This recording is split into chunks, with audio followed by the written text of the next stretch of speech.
ఈ చక్కటి సమయాన గురువు గురించి ఒక చిన్న కథ చెప్తున్నాను. అనగనగా ఒక గ్రామంలో ఒక గురు శిష్యులు ఉండేవారు.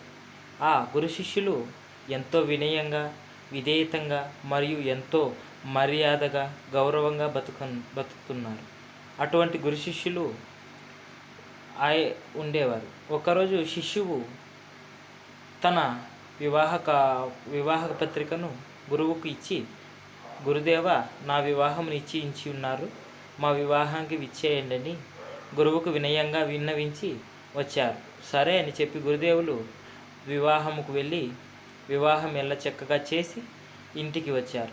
అట్లనే కొన్ని రోజులు జరగగా ఆ శిష్యునికి ఒక భార్య గర్భము దాల్చి ఒక బిడ్డకు జన్మనిచ్చింది. గురుదేవ, నాకు ఒక బిడ్డ జన్మించాడు, ఈ బిడ్డకి నీవు ఏం చేయమంటావని గురువుని అడగగా శిశువుకి ఇలా చెప్పాడు గురుడు.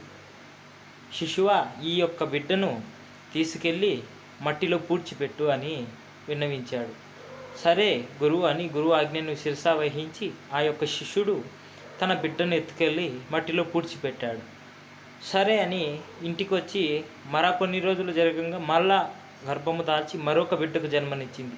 అలాగే గురువు దగ్గరికి వెళ్ళి, గురువుగారు మరి ఒక బిడ్డ జన్మించాడని విన్నవించాడు. గురువుగారు, సరే నాయన, ఈ బిడ్డను కూడా మట్టిలో పూడ్చిపెట్టని సెలవిచ్చారు. సరే అని గురువాజ్ఞ శిరసా వహించి ఆయన మట్టిలో పూడ్చిపెట్టాడు. ఇలా సాగుతుండగా మరీ ఒక బిడ్డకు జన్మనిచ్చాడు. అలా జరుగుతుండగా మరి గురువే వచ్చి ఇలా అంటున్నాడు, నాయన, ఈ బిడ్డని పెంచి పోషించు అని. గురువుగారు, ఇద్దరు బిడ్డల్ని ఎందుకు మీరు మట్టిలో పూడ్చమని విన్నవించారు, ఈ బిడ్డను ఎందుకు పోషించమంటున్నారని అడగగా